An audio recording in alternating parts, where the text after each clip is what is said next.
What's your name and how are you involved in today? Yeah, my name's James Ferguson.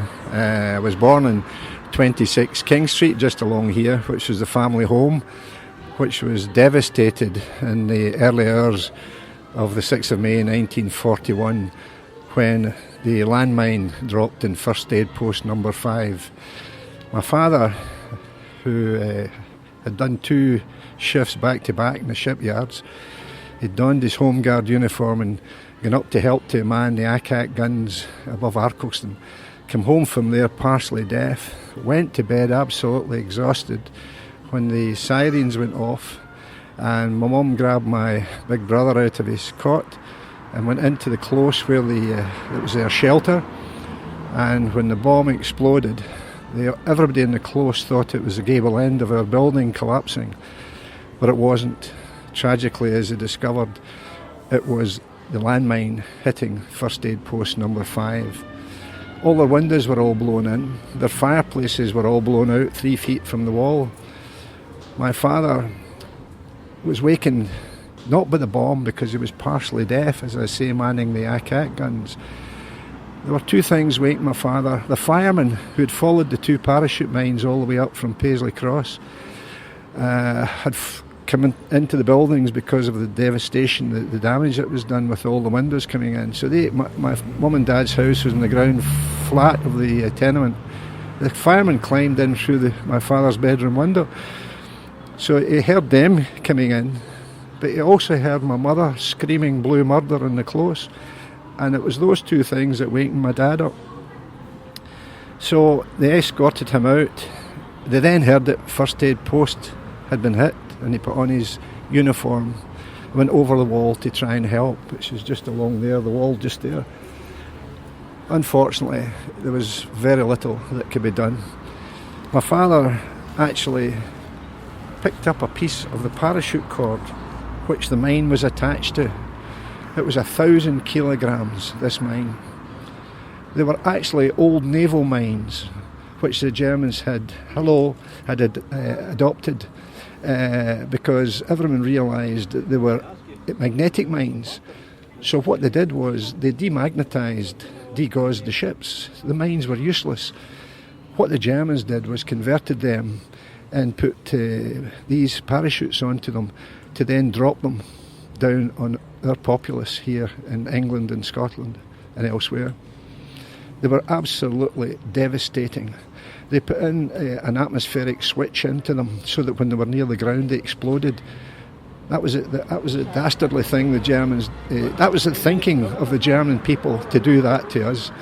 And that the devastation which they did blew properties up to a mile away.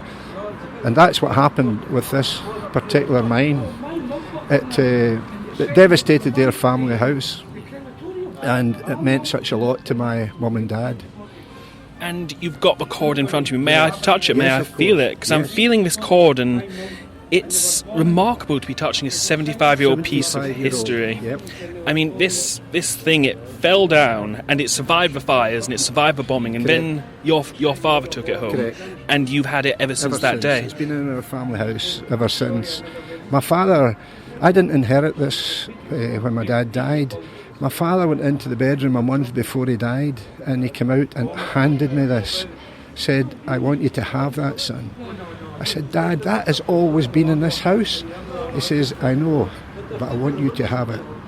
That's what it meant to my father. It was such a terrible act in their life. Apart from having to rebuild up the family home, they also had the experience of dealing with families in the west end of Paisley here, where most of the victims came from. Jeannie Maitland, God bless her. Jeannie came home from work, had her dinner. She was the only daughter of Mr. and Mrs. Maitland who lived in our tenement close, in our tenement block. And she came here to man this First Aid Post that evening and never came home. My mum sat with her for months, comforting her.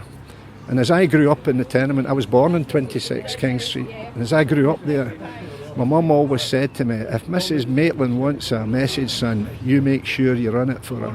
And I always had to look after Mrs. Maitland, only later on in life to realise why.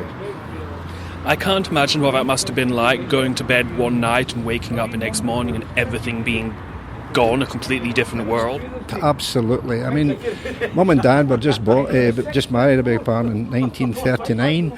So everything was new. The carpets were all new. The furniture, I say new, because it happened in 1941. But it devastated the family home. The front windows of the tenements were not put back in again until 1946.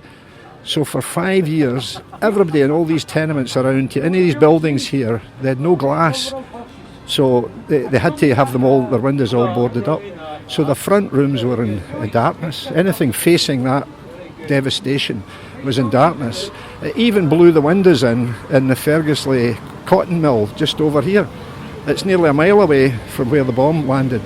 So you can imagine the devastation that was created in family homes, as well as the disaster of losing 92 people that night.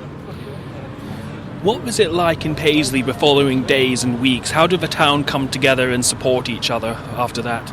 I think part of the problem, and if you look at the press of May 1941, you'll find very little was said about the bomb. Remember, the township, everywhere was in secrecy. Shh, don't talk. People were sworn, to this secrecy of not to spread things about. So it was only later on. That's why that Paisley has never truly mourned this disaster. And it's only later on that we're mourning the 92 volunteers now, because of that secrecy that took place during the war. So it was really all sort of confined in amongst families, or if you knew that person, so it was all sort of word of mouth, and there was no public mourning. It was all done in your own house because of this veil of secrecy that existed during the war. And the other bombings, like the Clyde Bank Blitz and whatnot, they were given a lot of publicity, but as you said, yes, the Paisley one was never given its right respect until fairly recently. Correct. The memorial was only erected 4 or 5 years ago. In May 2012, we had a ceremony there where the commissioners of the Woodside Cemetery put up the money to build the cairn there, because a number of us have been trying to get something established near to the site where the bombing took place. There are other things that commemorate the happening in the town near the cenotaph and Paisley Abbey, but there was nothing actually near the site where the bomb or the mine landed and killed those people. So to have the cairn erected there now for quite a number of us is a big thing, that we can celebrate the memory of the life of the people who died that night. Even having somewhere to go just to put a bunch of flowers and think for a few moments must be worth its weight in gold to those who went through it. Correct. I took my granddaughter there on Friday, which was the 6th of May, and laid flowers at the cairn. So yes, it is something and somewhere that we can go, that we can clearly recognise that this is a tribute to those 92 people. 75 years later, how do you think Paisley has grown since then, and why do you think it's important that we remember these events as they happened? Paisley has gone through a particularly difficult spell economically, and I think most townships are the same. Out of town shopping has created situations in the centre of Paisley and elsewhere. If you look around here, you'll see these shops. A lot of them are closed, or they're charity shops. My mum was Peggy Miller. She lived just up here. Her shop, the Mill of the Drapers, was just round here in the Broomlands. She did 2 shops, my grandfather started the shops, James Miller, the draper, and when my grandfather died, my mother, they sold the one in George Street, but they kept the one in the Broomlands, and my mum run that shop right through into the 50s, but the economics of it were such that she couldn't keep it going. And that's a tragedy that's happened in many ways now, that the out-of-town shopping has closed a lot of the shops here in Paisley, which is a shame, real shame. And the Paisley 2021 campaign is gathering more and more speed. How do you think events like this are important to be tied into Paisley's history as well as looking into its future? Absolutely. I mean, Paisley has got a tremendous history, and we should keep events like this very much alive, because we should never forget history. History is what makes us, that we can look back in history and see what's helped to shape us. We've had 3 major disasters in the last 200 years in Paisley. One was the Paisley Canal disaster that drowned 85 people. The other one, which was in December 1929, was the Glen Cinema disaster, which killed 71 children. And this one is the biggest disaster that's ever befallen Paisley in its history, where the 92 people were killed. And we should never forget that, never forget it. There is the old adage, those who don't learn from history are doomed to repeat it. And I feel as a younger person that I don't want to say my generation aren't acknowledging these things, but it's difficult to get across how it was, what it felt like in the days after the bombing, and that kind of feeling to get across to them. I think, events like this are the things that help to bind communities together, because it's such a tragic event. People are going through such sorrow. People trying to help them. In a way, a terrible act like this tends to bind, as I say, communities together. But Paisley, as I say, has got a tremendous history, and we should not forget that. And the people of Paisley should hold their head up. I was born here. This is my family home, Paisley. It's my town.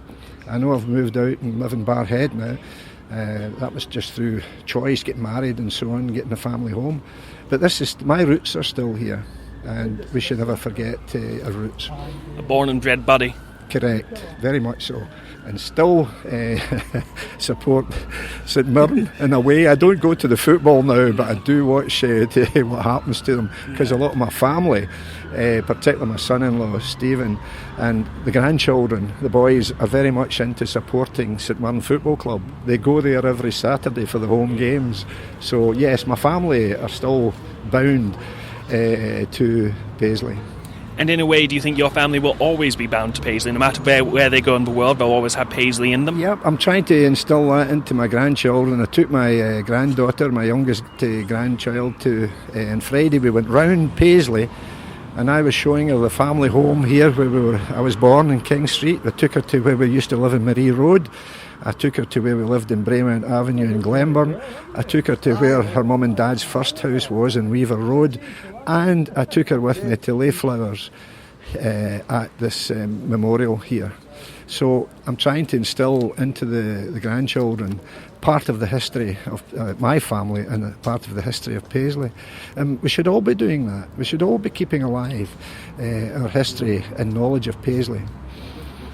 Thank you for your time. Any final thoughts you'd like to share with us today?